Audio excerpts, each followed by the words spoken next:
Boa noite a todos que nos ouvem. Estamos aqui retomando, né, nosso grupo de conexão bíblica, depois de uma paralisação final do ano passado e o primeiro mês desse ano. E voltamos, o nosso tema é aquele mesmo, frutos do Espírito. Temos muita coisa para falar sobre esse tema, né? É um tema importante dentro do contexto do Evangelho de Jesus Cristo, né? Na verdade, os frutos são para nós o pleno cumprimento, à medida que eles vão se multiplicando, óbvio, o pleno cumprimento do mandamento de Jesus Cristo. Bom, vamos começar agora tratando... nós tivemos já um período, no final do ano passado, onde foi apresentado cada um dos frutos, né? Apresentado e esmiuçado, procurado... se procurou ver em que consiste cada um daqueles frutos que são citados lá no capítulo, na Carta dos Gálatas, né, capítulo 5. E é até interessante, antes de nós darmos início hoje, né, lembrar o pessoal de dar uma repassada, especialmente no último dia, que faz um resumo. Era uma maneira de reavivar o que foi falado, faz um resumo geral, e era bom que se visse, né? Mas agora nós vamos parar um pouquinho com aquela visão dos frutos e retomar o curso do nosso ensino aqui com os recursos que são necessários, recursos que a gente tem que buscar para o propósito de produzir os frutos do Espírito. Nosso começo hoje vai ser, como sempre, com a oração. Só que nós vamos fazer uma oração, não aquela espontânea que a gente costuma fazer, mas uma oração que está lá registrada nas Escrituras. Ela é importante, ela tem a ver com o assunto de hoje e é muito importante para nós. Está na carta aos Efésios, né, capítulo 1, do versículo 17 a 23, é Paulo falando à igreja de Éfeso, né? A igreja dos Efésios. Então, carta aos Efésios está aí, nós estamos localizando para a gente ler essa oração. Ler no espírito de oração, né? Então, começando no versículo 17, ele começa assim: vamos nos colocar dentro dessa oração, tá? Todos os que estão ouvindo, vocês são parte dessa oração que era dirigida aos Efésios, agora é dirigida a todos nós. Quem está falando aqui e quem está ouvindo, e todos os que vão ouvir, né? Rogo ao Deus de nosso Senhor Jesus Cristo, ao Pai da Glória, que nos dê um espírito de sabedoria, que nos revele o conhecimento dele, que ilumine os olhos do nosso coração, para que compreendamos a que esperança nós fomos chamados, quão rica e gloriosa é a herança que ele reserva aos santos, rica e gloriosa é a herança que ele reserva aos santos, e qual a suprema grandeza do seu poder para conosco que abraçamos a fé. É o mesmo poder extraordinário que ele manifestou na pessoa de Cristo, ressuscitando-o dentre os mortos e fazendo-o sentar-se à sua direita, à direita de Deus no céu, acima de todo principado, potestade, virtude, dominação, de todo nome que possa haver nesse mundo como no futuro, e sujeitou aos seus pés todas as coisas, e o constituiu chefe supremo da igreja, que é o seu corpo, receptáculo daquele que enche todas as coisas sob todos os aspectos. A igreja, então, receptáculo do Espírito Santo de Deus. Deixamos essa oração aqui, na presença de Deus, por todos nós, né? Precisamos conhecer Deus. E é isso que ele está clamando na oração. Que Deus nos dê um espírito de sabedoria, que nos leve ao conhecimento de Deus, e ao mesmo tempo que nos dê uma iluminação interior, para que possamos reconhecer a riqueza da obra de Cristo em nosso favor e o poder que ela envolve em nosso favor. Estas coisas são essenciais para nós, né? Vamos clamar isso, pedir juntos, para nós que estamos aqui participando desse assunto. Bom, nós estamos começando uma nova etapa, antes era ao vivo, agora é feita uma gravação, né? Mas vai manter os mesmos moldes, né? Nós vamos com as telas aí, com a leitura da Bíblia, e o nosso trabalho na Conexão Bíblica é um ministério de ensino, né? Mas eu queria, antes de entrarmos no assunto de hoje, dar uma esclarecida sobre essa questão de ensino. Vamos ler essas passagens. Todas elas estão relacionadas com esse assunto, o ministério do ensino. Primeiro vamos ver que existe realmente esse ministério, está lá em Efésios também, 4, versículos de 11 a 12.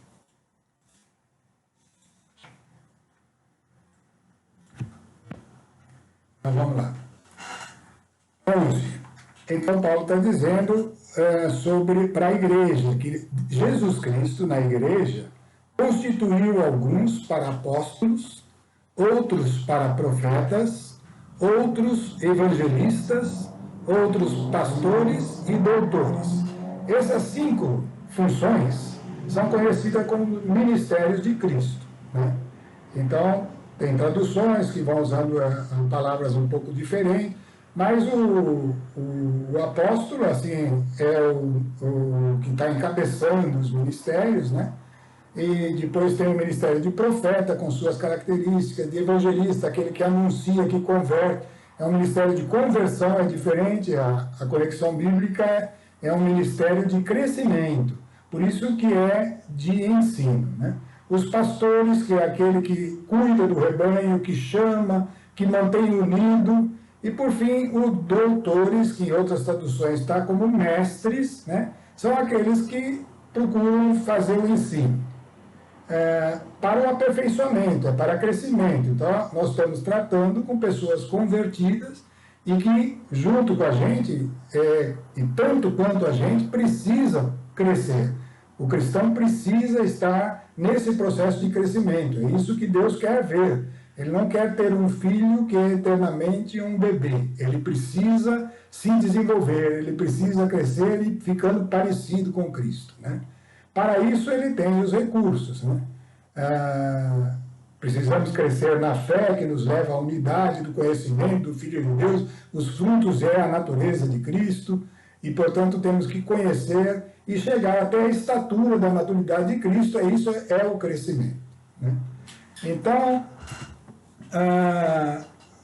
vimos que o ministério é de ensino. Mas vamos ver o que Jesus mesmo falou sobre isso, lá em Mateus, no versículo 8 a 12. Mateus, capítulo 23. Capítulo 23, versículos 8 a 12.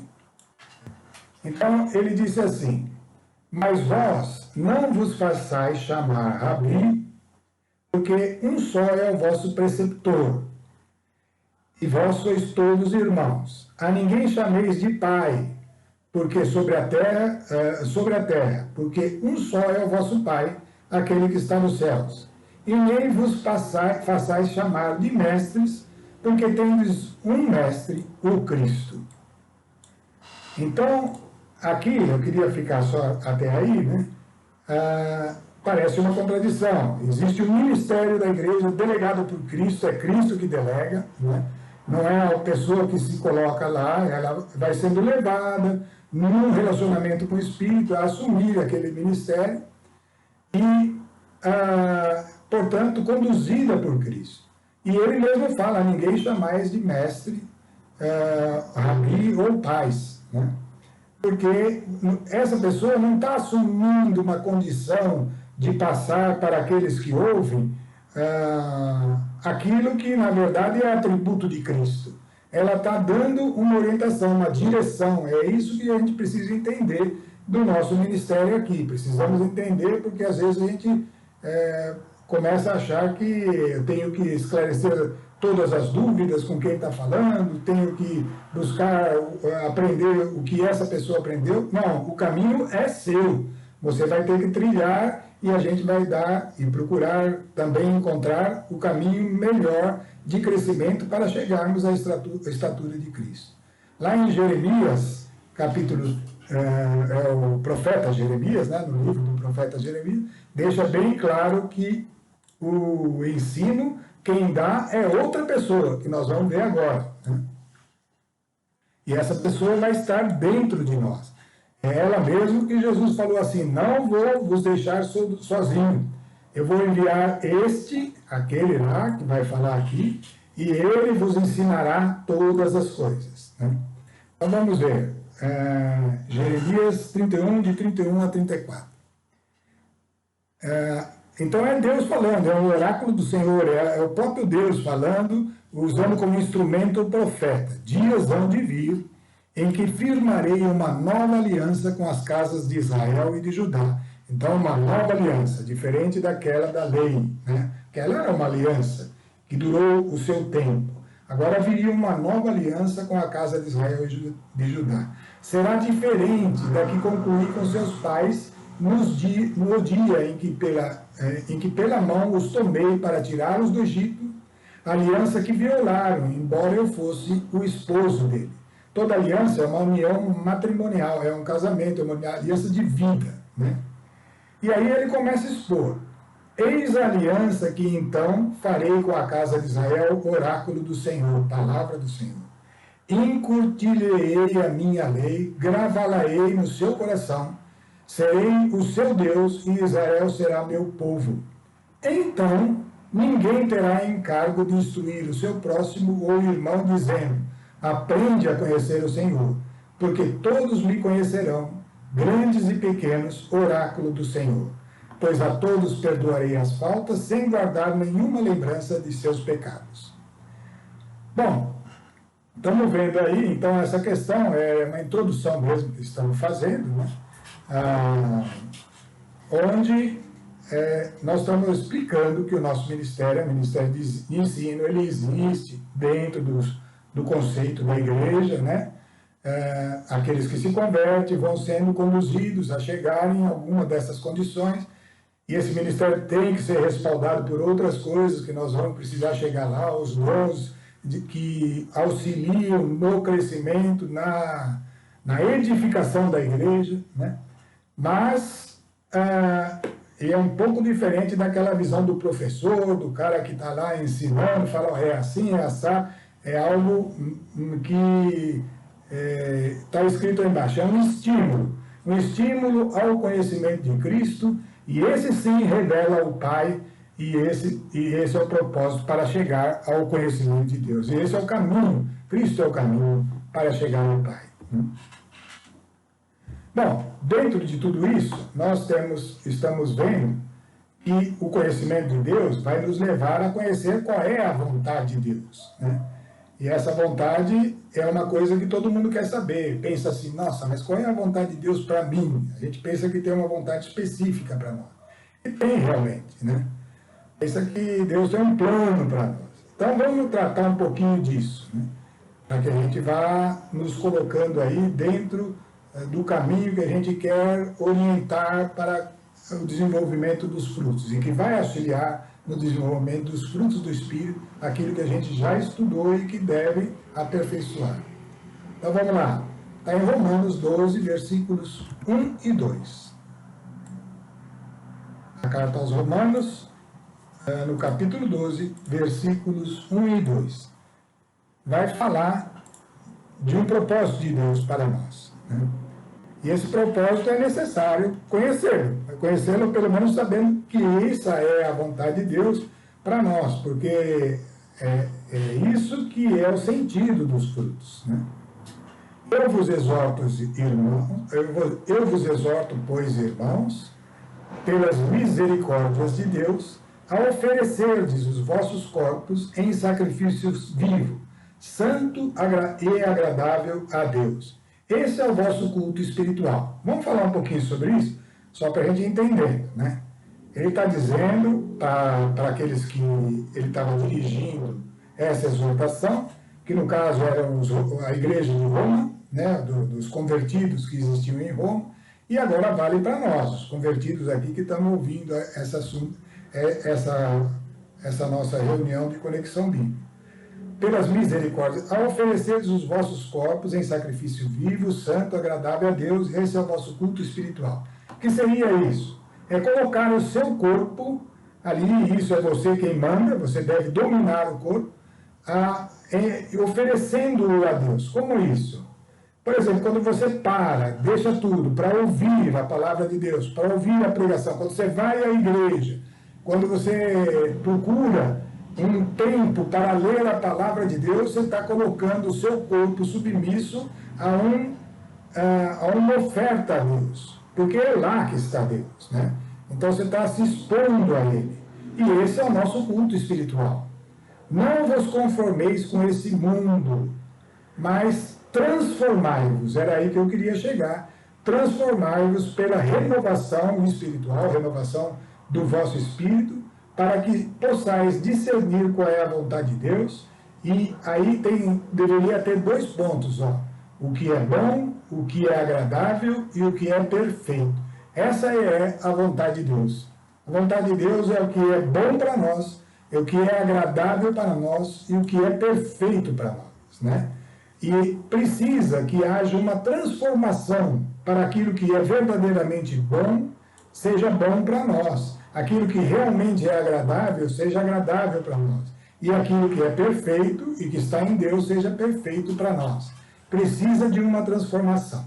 Então, a transformação é que vai nos levar de uma condição que nós nascemos, herdamos dos nossos pais, para uma nova condição, que é a condição daquele que, permanecendo em Cristo, como nós já vimos, vai começar a produzir os frutos. O fruto é um modo de ser. O fruto é um modo de ser, nós vimos lá aqueles 9 frutos, eles caracterizam maneiras de reagir em relação a situações, em relação ao próprio Deus, né? E em relação à nossa vida mesmo, pessoal, né? Então, essa transformação é sobrenatural, nós já falamos, é algo, lembra que nós falamos no começo do estudo, né, que Deus nos ama e nos amou ao ponto de dar um filho, mas Ele quer uma mudança em nós, Ele não quer que a gente continue como era. É por isso que eu usei a frase assim meio chocante, falei, ó, Deus te ama, mas não gosta de você. Ele quer você como Cristo, quer ser você transformado. Então a vontade de Deus é essa transformação. E ela é boa, agradável e perfeita. Agora aqui nós vamos deixar bem claro qual é o plano de Deus para você. As pessoas podem pensar, não, Deus tem um plano para mim, Ele quer que eu seja um grande empresário, Ele quer que eu seja um grande comerciante, Ele quer que eu seja um grande médico para ajudar as pessoas, ou que eu seja... Nenhuma dessas coisas aí estão erradas ou são ruins, eu não sei. Isso vai depender de como você se coloca diante dela. O plano de Deus é outro. O plano de Deus está bem claro, nós vamos ver aí em Colossenses, capítulo 1, versículos 24 a 28.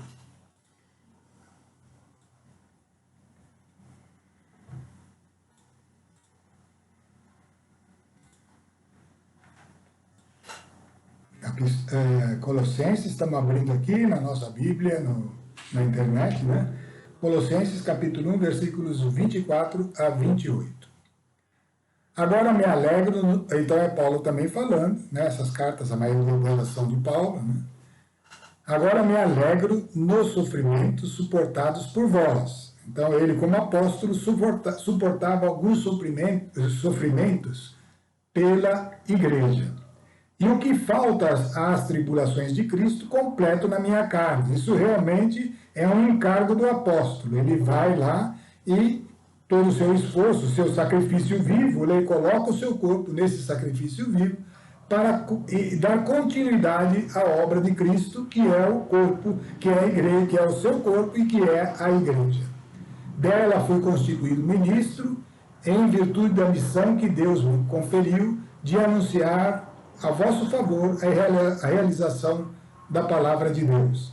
Então, vemos aí que Paulo tem um ministério, um daqueles 5, que no caso é o de apóstolo. Então, dela foi constituído ministro em virtude da missão que Deus me conferiu de anunciar a vosso favor a realização da palavra de Deus. E ele diz que essa realização dessa palavra específica é um mistério que esteve escondido desde a origem às gerações passadas, mas que agora foi manifestado aos seus santos. Que será esse mistério? A estes quis Deus, então vamos revelar ele agora, dar a conhecer a riqueza e glória desse mistério entre os gentios. Cristo em vós, esperança da glória. Então, esse é o plano de Deus. O que Deus quer ver, como a gente já tinha dado a entender anteriormente, é que Cristo seja formado em nós. Deus nos amou a ponto de dar o próprio Filho por nós e de colocá-lo na condição de homem como nós e de mortal como nós e de morrer em nosso lugar, para que, por meio dele, Cristo então pudesse ser formado em nós, e é um processo sobrenatural que nós temos que interagir nesse processo para que ele ocorra em nós. Essa interação é necessária e, portanto, é esse o nosso aprendizado, é isso que nós vamos ter que juntos aprender aqui, né? A esperança de Deus lá na glória é que Cristo seja formado em nós. Vamos voltar lá para a nossa tela. Cristo em vós, então, é a esperança da glória, é o plano de Deus para você, e é para mim também, né? E Cristo em nós é a natureza de Cristo se manifestando em nós, que são os frutos do Espírito. Então, isso aqui é toda uma ênfase para nós darmos continuidade no nosso estudo aí.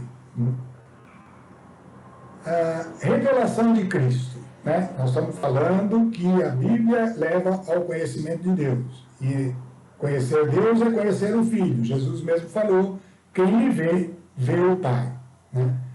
Mas tem uma revelação muito importante que está lá em João, capítulo 1, versículos 1 a 5, e que a gente quer expor aqui, porque ela vai ajudar a gente a dar importância para aquilo que está na nossa mão e que a gente não tem dado, eventualmente, a importância devida, né? Então vamos lá, João, capítulo 1, versículos de 1 a 5.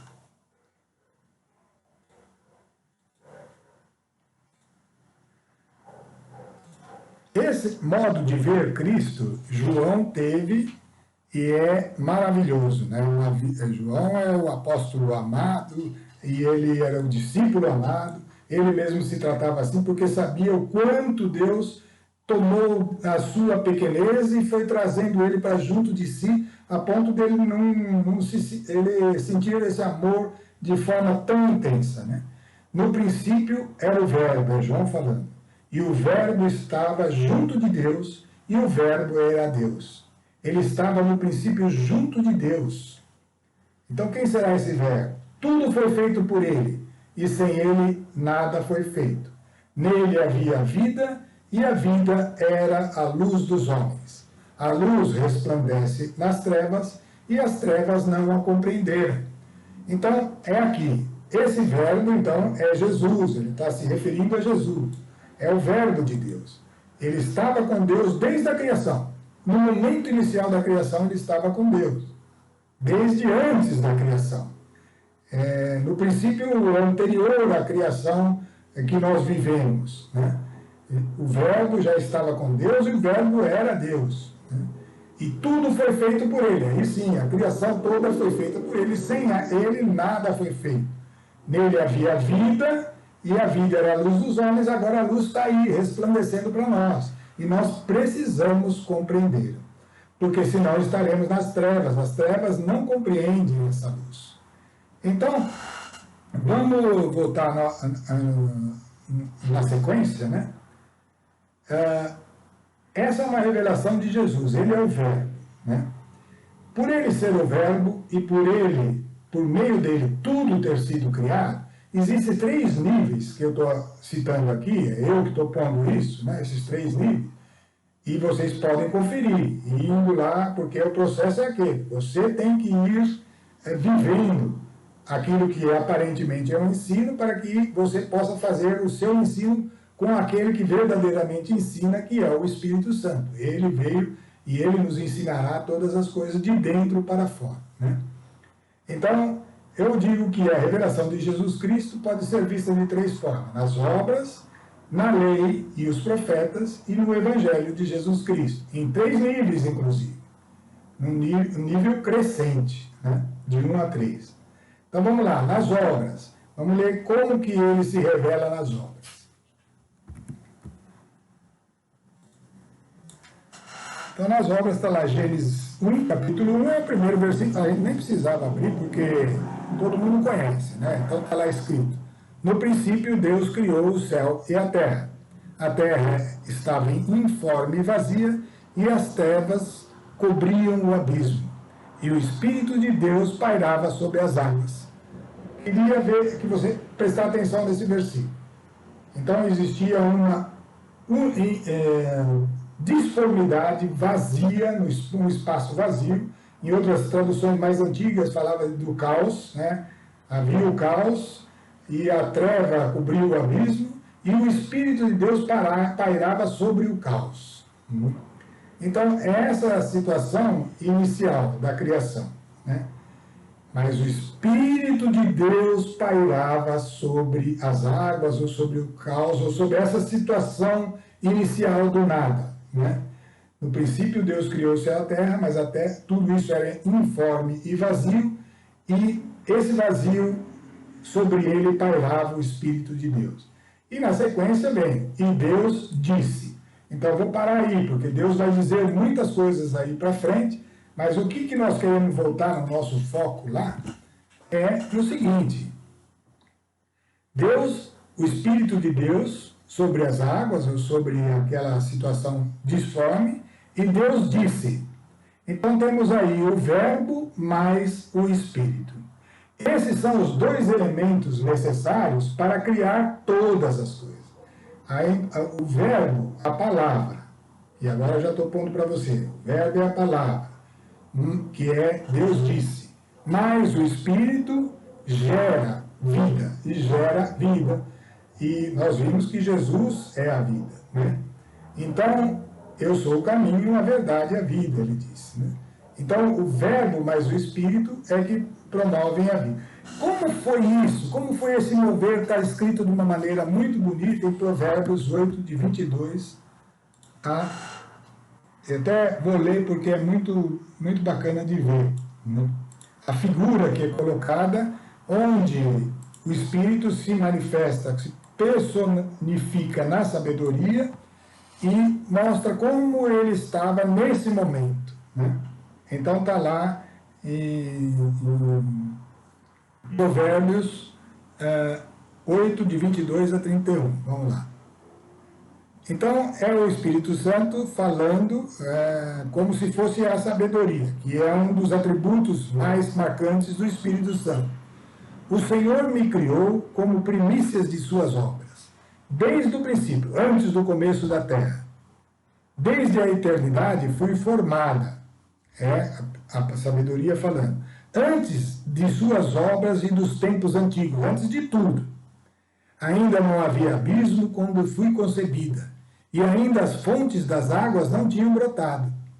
Antes que assentados fossem os montes, antes que dos outeiros fui dada a luz.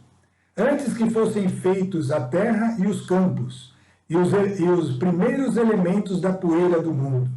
Lembra que os astros era uma poeira cósmica, né, que vai se concentrando e vai crescendo a gravidade e formando os astros. Antes disso, a sabedoria já estava lá, o Espírito Santo pairava sobre isso. Quando ele preparava os céus, ali estava eu. Quando traçou o horizonte na superfície do abismo, quando firmou as nuvens do alto, quando dominou as fontes do abismo, quando impôs regras ao mar para que suas águas não transpusessem os limites, quando assentou os fundamentos da terra, junto a ele estava eu como artífice, brincando todo o tempo diante dele, brincando sobre o globo da terra, achando minhas delícias junto aos filhos dos homens. E, então, isso é uma descrição, uma bem figurada assim, mas muito profunda, né? De que em toda a obra, Deus deixou marcas da sua sabedoria, que é o Espírito Santo, e do Verbo, que é Jesus. Então, a primeira revelação é lá. Primeira revelação lá, com todas as suas limitações, porque poucos conseguem ir observando essas coisas, extraindo de lá. Aliás, eu já falei isso antes, né? Eu vou gastar um pouquinho aqui e falar de novo. Se a ciência é um estudo disso, ela é um estudo das coisas que foram criadas. Se ela observasse as coisas buscando Deus nela, seria bem diferente. A glória seria de Deus e o homem teria um meio de revelação a mais, que se perdeu, porque vai tomando a glória para si, né? Muito bem, vamos para o segundo nível de revelação. O segundo nível de revelação, que leva-nos ao conhecimento de Deus, é a lei e os profetas. Isso é todo o Velho Testamento, né? A partir do Gênesis, então começa toda essa preparação para o período da lei e os profetas, que se estende até a vinda de Cristo. E lá estava registrado, para aí sim, para um povo separado, né? Uma série de normas, de preceitos, né? Que revelavam o que agrada a Deus, o que é a vontade de Deus. Isso está... a gente não pode esquecer que a lei é o mandamento, é o verbo, né? Então, ela também guarda uma revelação de Jesus Cristo, porque ele era o verbo, e desde o princípio ele está lá, né? Então, vamos ver Baruque 3, 37 e 38, e depois, na sequência, porque aí muda o capítulo 4, de 1 a 4. Então, Baruque é um dos profetas. O Velho Testamento, ele é todo estruturado na lei e nos ensinamentos dos profetas. Daí saem os livros de sabedoria, daí saem todas as outras derivações que são importantíssimas, mas a estrutura, o fundamento é a lei e os profetas, né? E Baruque falou sobre a lei e falou palavras bonitas, né? Primeiro começa aí no capítulo 3, versículo 37. Então está dizendo que Deus conhece a fundo os caminhos que conduzem à sabedoria.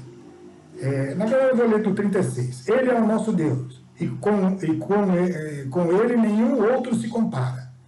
E aí acrescento, ele conhece a fundo os caminhos que conduzem à sabedoria, galardoando com ela Jacó. Jacó representa Israel, seu servo, e Israel, seu favorecido. Aí, a nação de Israel, né? Foi então que ela apareceu sobre a terra, onde permanece entre os homens. O que apareceu sobre a terra? No capítulo 4. Ela é o livro dos mandamentos divinos, é a lei que subsiste para todo sempre. Como Jesus falou, a lei não passou, ela subsiste, né?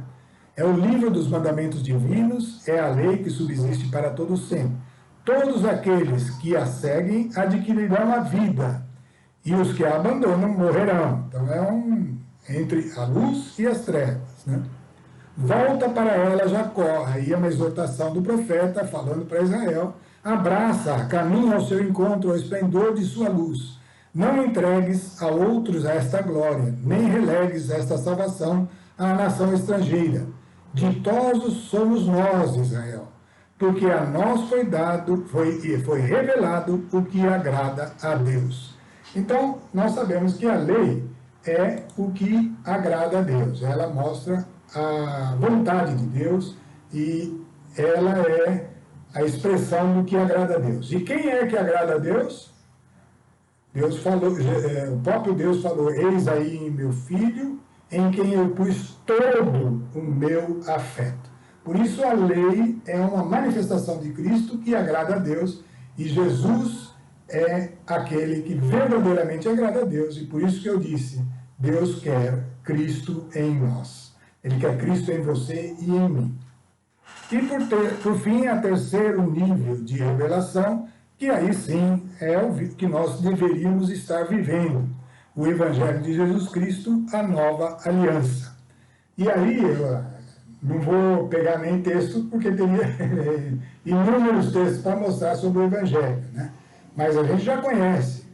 O Evangelho é a palavra mais o Espírito. Não agora lá criando, mas agora dentro de você, dentro de mim. A palavra mais o Espírito dentro de mim. Como que está o Espírito dentro de mim? Mediante a fé em Jesus, e eu sou justificado a ponto de receber o Espírito. E como está a palavra, essa é a minha parte. Eu tenho que ir para a palavra de Deus, e ela mais o Espírito, então, vão fazer algo dentro de mim, que é aquela transformação que eu falei. A palavra de Deus é o verbo é Jesus, e Jesus, então, é a Bíblia. Esse livro que está aí perto de você, que você tem aí na sua casa, é o próprio Jesus Cristo, é uma palavra viva. Ali é só uma letra, ele não tem poder, o livro em si, ele não deve ser adorado, coisa alguma. Porém, o que ele contém, e com a presença do Espírito dentro de nós, ele revela Cristo, ele é o verbo, ele é a palavra de Deus, e, portanto, ali está a revelação do Pai, porque quem vê Jesus, vê o Pai. Bom, aí nós íamos começar a falar sobre sabedoria. Tem o tempo? Está normal? Então, vamos lá. Monitorando aqui um pouco o tempo, né? Vamos ver. A primeira pergunta é o seguinte: por que eu estou perguntando o que é sabedoria? É a primeira pergunta que eu faria. Faltou eu falar, né? Nós vamos ver um recurso fundamental, é um dos, todos eles são, né? Um recurso importante, né? Para a produção dos frutos, que é a sabedoria. Nós estamos tratando do tema recursos, certo? Voltando lá no início que nós começamos hoje. Então, é a sabedoria. Mas a gente precisa entender o que é. E aí sim, a gente tem recursos para isso também na própria palavra de Deus, né? Porque a sabedoria, às vezes a pessoa fala, mas sabedoria é uma coisa, sei lá, só para alguns, é um raciocínio elevado, ou então é um conhecimento elevado, ou é uma capacidade acima dos outros, né? Mas a sabedoria mesmo, os fundamentos, as bases em que ela se estrutura, ela leva a tudo isso, ela leva a decifrar enigmas, a muitas coisas, mas ela não está fundamentada nisso. Ela começa de uma maneira bem diferente do que nós pensamos. A Bíblia, eu falei, eu vou contar para vocês, aquela história que eu estava dizendo. O Velho Testamento ele é fundamentado na lei e nos profetas. E isso criou um ambiente, a lei e os profetas, um ambiente onde surgiram aqueles que faziam as reflexões sobre a lei e sobre o profeta. Então surgiram aqueles livros que são chamados livros sapientais, né? Começa lá com o livro de Provérbios, o livro do Eclesiástico, o livro do Eclesiastes, o próprio livro de Sabedoria que está lá, né? Até os Salmos tratam de máximas de sabedoria também, e o livro a história de Jó, né? Todos esses, eles debatem ali na discussão de Jó com seus amigos também critérios de sabedoria. Esses livros, pessoal, contêm o conceito da sabedoria, né? E uma maneira de descobrir o que é a sabedoria é gastar um tempo com estas leituras, né? Então, para fazer um exemplo, eu peguei aqui no capítulo 13 a capítulo 18, eu comecei a pegar alguns versículos aleatórios. Fui pegando, porque são máximas mesmo, são estrofes, né, que contêm um ensinamento sobre sabedoria, né? E aí fui pegando, fui acumulando, acumulei vários, né? Peguei vários versículos do capítulo 13 ao 18. Sabe o que eu fiz depois?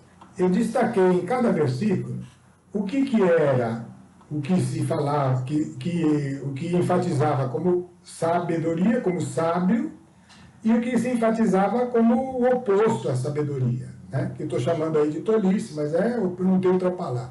Mas seria o oposto à sabedoria. Então, vamos ler um pedacinho só do capítulo 13, por exemplo, para a gente ver como foi isso aí, né? Está lá em Provérbios, capítulo 13. Provérbios. Estamos abrindo aqui, capítulo 13. Os outros capítulos também tem, não sei porque eu peguei o 13, né? 13 até o 18, e fui separando versículos. Mas aí, por exemplo, o primeiro aí fala, um filho sábio ama a disciplina, mas o incorrigível não aceita repreensões. Então você vê, se a gente destacar o que é a sabedoria aí, é amar a disciplina. E o que é a tolice, não aceita repreensões. Vamos pegar um outro aqui. O 5, por exemplo. O justo detesta a mentira. Detesta a mentira. O ímpio só faz coisas vergonhosas e ignominiosas. Então é o oposto. A justiça protege o que caminha na integridade, mas a maldade arruína o pecador. Vamos pegar um outro mais para frente. O orgulho só causa disputas. A sabedoria se acha com os que procuram aconselhar-se. Então, procurar conselhos é sabedoria. Disputas é, na verdade, sinal de orgulho e é tolice. E eu fui pegando assim diversos versículos, diversos entre os capítulos 13, e fui marcando do jeito que a gente estava destacando aqui. E fiz uma coletânea aí de tolices e do que é a sabedoria, para a gente ter uma ideia dos atributos da sabedoria, né? O da tolice é meio óbvio, né? Poupar a vara a seu filho, você está estragando o seu filho. Ele deve ser disciplinado para que ele possa sair daquela tendência natural que está na criação de degenerar-se para níveis inferiores de padrão, né? De padrão de existência. Então ele precisa aprender que a sabedoria e a vida é uma escalada, não é de uma descida, né? Então poupar a vara ao filho é tolice, desprezar o próximo é tolice, coração altivo é tolice, soberba, orgulho é tolice, erguer a porta que é exaltar-se é tolice, muito palavrório é tolice, arrebatar-se facilmente é um sinal de fraqueza e de tolice, vomitar o mal, sair falando sem pensar, oprimir o pobre, zombar do pobre, rir do infeliz, palavras duras, desdenhar a instrução, não se aconselhar, aborrecer a repreensão. Repreensão é um negócio útil, não se esqueçam disso. Toda repreensão deve ser acolhida, porque pode esconder algo que requer transformação em você. Rejeitar correção, coração triste, a tristeza não é boa, espírito abatido não é bom, amar disputas não é bom. Bom, nós vamos ver o que é a sabedoria. É o oposto. Disciplina é sabedoria. Atender à repreensão, dar ouvidos a ela e refletir é sabedoria. Ouvir com atenção qualquer coisa, dar atenção é sabedoria. Vigiar a boca é sabedoria. Estudar a resposta, medir as palavras, detestar a mentira, balanço e peso justo. Estão vendo que sabedoria não é aquele negócio que a gente imaginava. É algo que está aí, ó. Começa assim, nesses detalhes, né? Estar presente junto aos sábios, escolher as companhias, né, pessoal? Muitos conselheiros ajudam. Cuidar do seu procedimento, refletir sobre ele. Respostas brandas é sabedoria. Temer o mal e se apartar, olha, é um critério de sabedoria. Saber onde está o perigo e não ir lá para ficar dando espaço. Lembra que aquele que fica tentando encantar a serpente acaba sendo envenenado.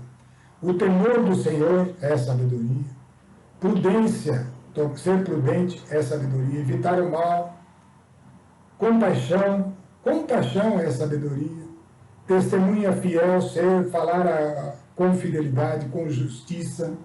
Ser paciente é sabedoria. Coração tranquilo, espírito calmo. Vocês vão vendo que vão tudo aparecendo os frutos aí, né? Confiar as suas ações ao Senhor, ou confiar continuamente no Senhor. Essas duas frases tem lá. A pessoa modesta que dissimula as faltas do próximo, não fica espalhando os defeitos dos outros. Então tem uma série, isso daqui pode se estender, porque são muitos os livros, e a gente pode tirar daí uma visão mais nítida do que é a sabedoria, né? Bom, mas eu vou fazer algumas afirmações, porque ela é o nosso recurso agora. Nós precisamos conhecer algumas coisas a mais sobre a sabedoria. Primeiro, a primeira afirmação. Sabedoria é um caminho de vida. E aí nós vamos ter que dar verificar como que eu posso confirmar isso na palavra de Deus, né? Primeiro, nós vamos ver que ela está em toda a criação. Isso ainda não chegou a explicar a questão do caminho de vida, mas a gente vai entender que a sabedoria, a gente até falou disso hoje mesmo, né? Ela está na criação. Isso é confirmado lá em Provérbios, capítulo 8, 22 a 36. Né? É o mesmo que a gente já leu? Pode ser que seja.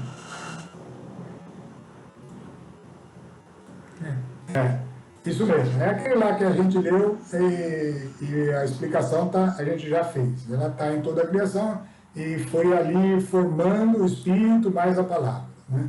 Tudo que foi formado contém algo do Espírito e da palavra, né? Então está em toda a criação. Foi lá.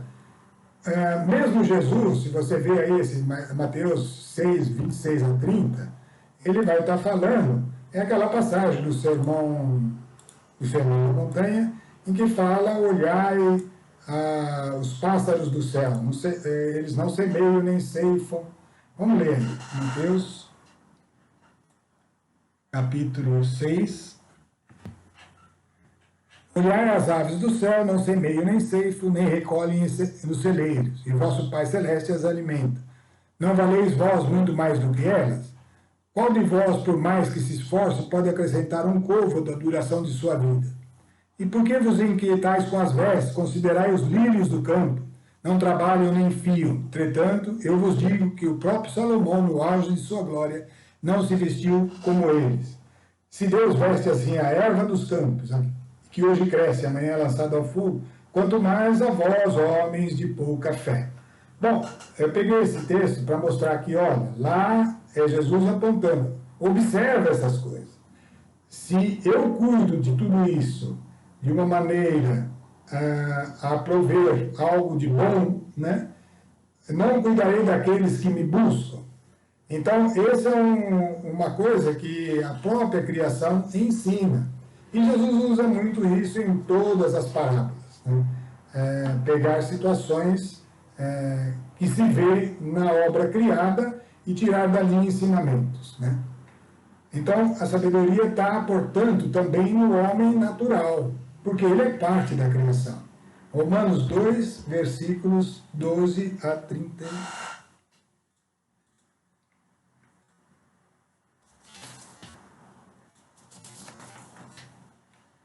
Então aí, Romanos 2, 12 a 22. Todos os que sem a lei pecaram, sem a aplicação da lei, perecerão. E quantos pecaram sob o regime da lei, pela lei serão julgados. Então, aí uma afirmação grave para a humanidade toda, né? Os que não conhecem a lei, não dão ouvido à lei e pecam, perecerão. E os que pecaram sob o regime da lei serão julgados pela lei.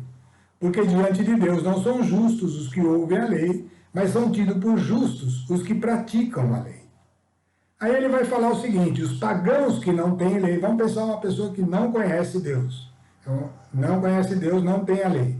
Fazendo naturalmente, então você vê que naturalmente isso pode acontecer, fazendo naturalmente as coisas que são da lei, embora não tenham a lei, a si mesmos servem de lei.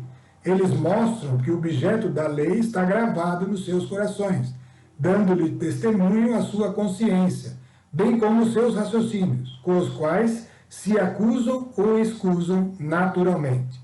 Isso, aí Paulo falando, isso aparecerá claramente no dia em que, segundo o meu evangelho, o evangelho que ele pregava, Deus julgará as ações secretas dos homens por Jesus Cristo. Então você vê que há um julgamento, mesmo para aqueles que não conhecem a lei, porque o homem, por si mesmo, pode reconhecer e escolher o que agrada a Deus, porque a lei era uma definição formal do que agrada a Deus. Né? Eles naturalmente podem ser levados a fazer as coisas da lei. Então, vamos continuar aí. Depois nós vamos confirmar que a sabedoria é um caminho de vida. Por enquanto nós só estamos vendo que ela pode estar ali nas coisas naturais e no homem sem conhecimento de Deus. Segundo, sabedoria é também uma instrução do Espírito Santo e deve ser acolhida.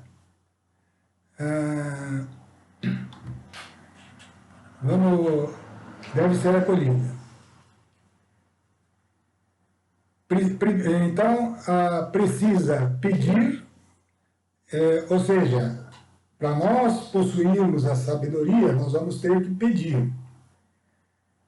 Isso é ensinado no livro de sabedoria, porque foi o livro que ficou registrado sobre Salomão, né?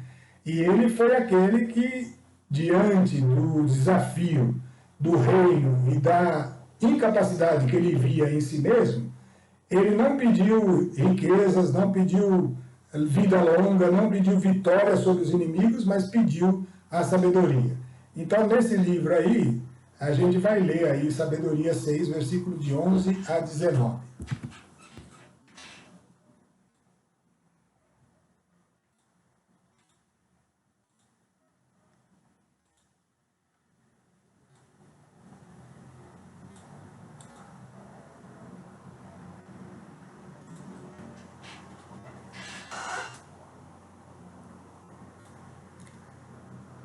Anelai, pois, pelas minhas palavras, reclamai-as ardentemente e sereis instruídos. Então aí é novamente a sabedoria sendo usada, a palavra sendo usada como uma personificação da sabedoria. Anelai pelas minhas palavras, é a sabedoria falando, pelas palavras de sabedoria, aquela que a gente estava vendo, reclamai-as ardentemente e sereis instruídos. Resplandecente é a sabedoria, sua beleza inalterável. Os que a amam descobrem-na facilmente. Os que a procuram encontram-na. Ela se antecipa aos que a desejam. Por isso que a gente escreveu lá, precisa pedir, precisa desejar, precisa se expor a ela. Quem, para possuí-la, levanta-se de madrugada não terá trabalho, porque a encontrará sentada à sua porta. Fazer objeto dos seus pensamentos é a prudência perfeita. E quem por ela vigia, em breve não terá mais cuidado. Nós vamos voltar lá. Ela mesma vai à procura dos que são dignos dela, ela lhes aparece nos caminhos cheia de benevolência e vai ao encontro deles com todos os seus pensamentos. Então, aí para frente vai chegar no fato de falar que ela é a vida, mas nós vamos voltar nesse assunto numa outra ocasião. Então, nós vimos aí que precisa ter o desejo, você precisa querer a sabedoria. Né? Tem vários textos aí, nós acho que temos que parar por aqui agora, hoje, né?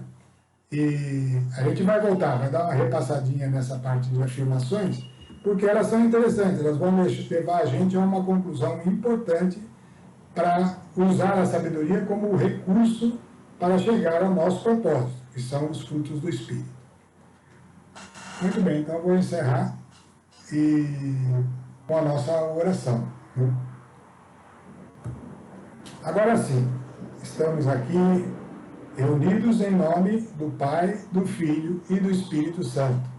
E estamos em nome dele porque estamos ao redor da sua palavra. E Jesus quer que a gente o conheça pelo verbo, pela palavra. E é isso que é o nosso trabalho, um trabalho conjunto de cada um de nós aqui.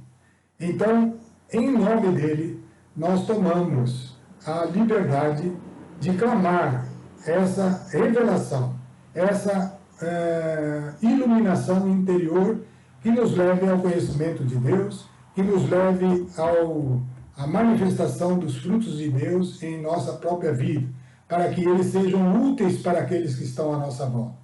Que o Senhor abençoe todos os que estão escutando e nos conduza nesse caminho de vida, que é Jesus Cristo, que nós temos procurado encontrar no Verbo com o socorro do Espírito Santo. Amém.